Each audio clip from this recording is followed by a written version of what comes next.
George had been asking me for a year, "Come and see my family's village," he would say. Something had always gotten in the way, work or travel or schedules just not lining up. But finally, we made it work on a warm Sunday afternoon in September. We left Jerusalem in the morning and headed into the West Bank. I was working with the Lutheran Church in Jerusalem at the time, and George was a colleague there, a lively, energetic, proud Palestinian who felt a deep connection to the place that he came from. He had grown up in Abud, which is a small village in the West Bank north of Ramallah, and he had told me lots about it already. In some ways, it sounded like the sort of place that maybe hadn't changed all that much in a few hundred years.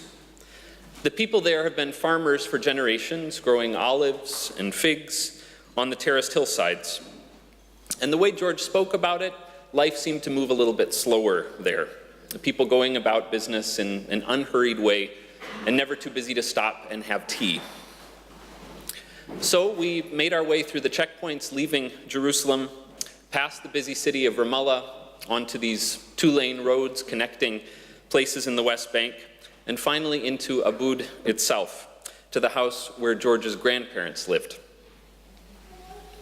And everything George had told me about the village was right. No one seemed in a hurry in Abud that day.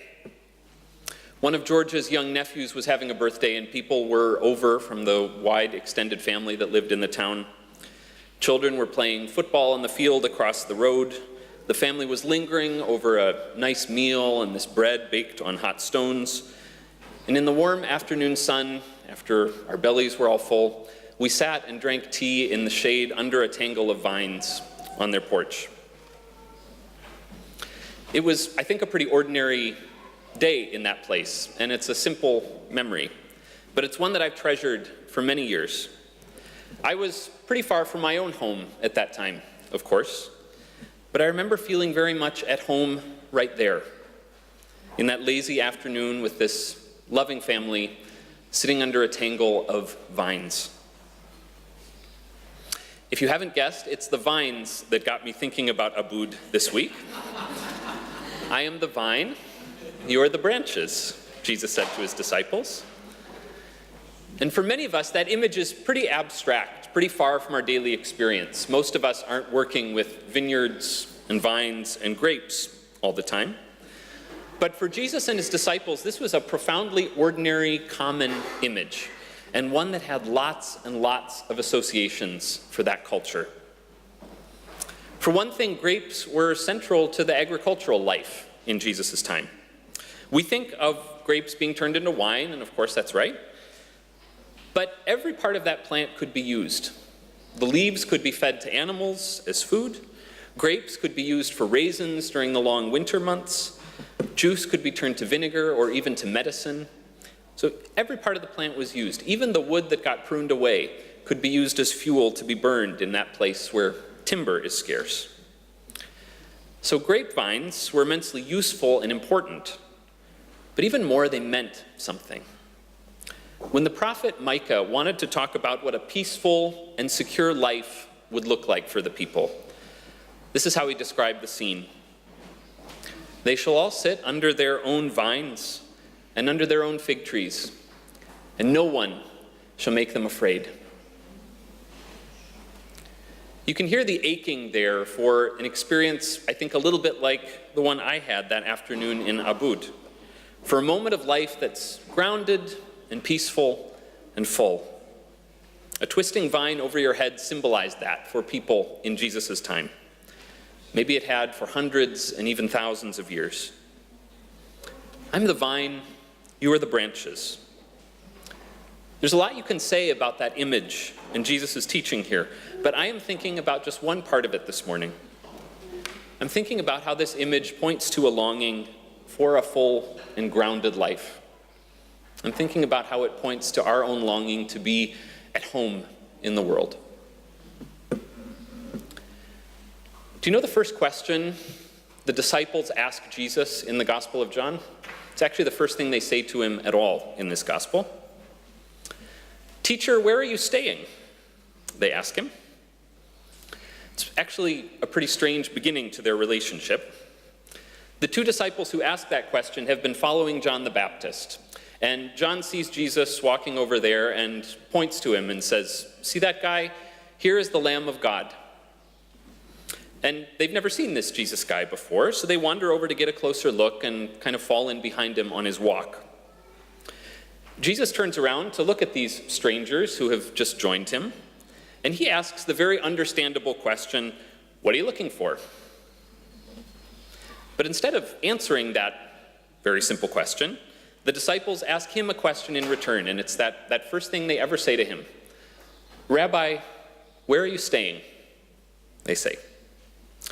It's kind of an odd thing to say. I mean, if the disciples were going to avoid Jesus' question, they could have asked something that made a little more sense, like, "Where do you come from?" Or, "What are you teaching about these days?" Or, "Where are you going?" "Where are you staying?" just sounds strange, like they're asking if he has an apartment in the neighborhood or a couch they can crash on. It sounds strange, except that here in their very first words to Jesus, the disciples introduce a word and an idea that comes back time and again in the Gospel of John.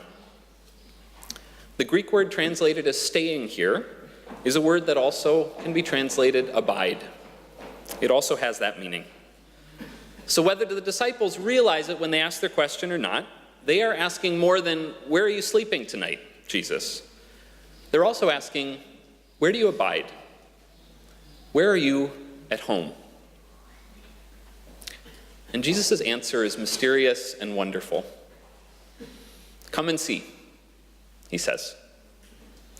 It's not really an answer, just an invitation to join him, to keep walking with him, to learn at his side where he is really at home.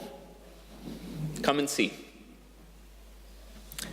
So he gave no answer to that question at first, but here in the reading we heard this morning, now a couple of years later, and on his very last night with the disciples, he does give an answer, using the very same word. "Abide in me as I abide in you."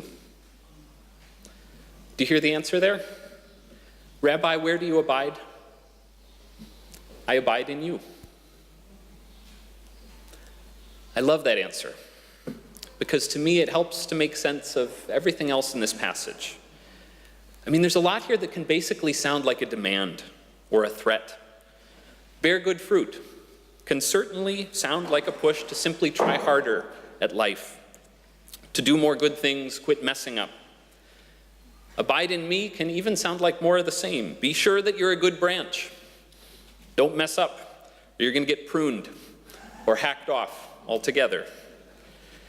When you start with the commands in this passage, it can sound pretty threatening. But when you start with where Jesus abides, with where he is at home, it sounds different altogether. Abide in me as I abide in you. I'm with you already, Jesus says. Your life is a place I am happy to call home. Sink your roots into that, and you'll find yourself at home too. When I was ordained 7 years ago, a friend gave me an icon that depicts this passage from the Gospel of John. It's an old image. You may have seen it yourself before. It has Jesus at the center, and around him all of the disciples and sort of this tangle of vines connecting them all back to their teacher at the middle. There are little grapes all over those vines, and when my teacher and mentor who gave me this wrote a note on the back, she very well could have said, "Bear good fruit." Christians are supposed to do that. Pastors are supposed to do that.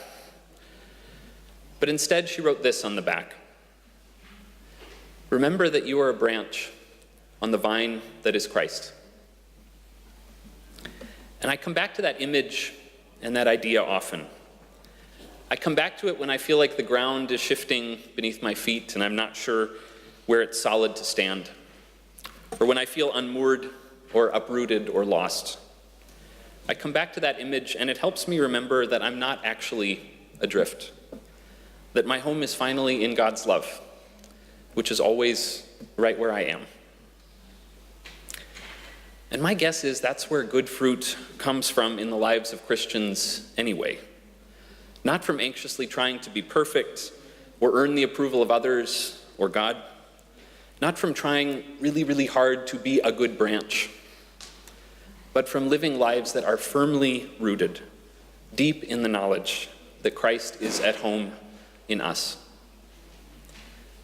Remember that this week. Remember it when fear sneaks up on you and makes you want to run and hide. Or when despair over one more atrocity, one more injustice makes you want to give up on making a positive difference in the world. Or when disappointment or grief leave you feeling cut off and adrift from life. Remember that you are a vine, a branch on the vine that is Christ. Remember that Christ is at home in you. Let that good news flow through you, and let it grow and become a canopy over your head, a safe and secure place to call home. Amen.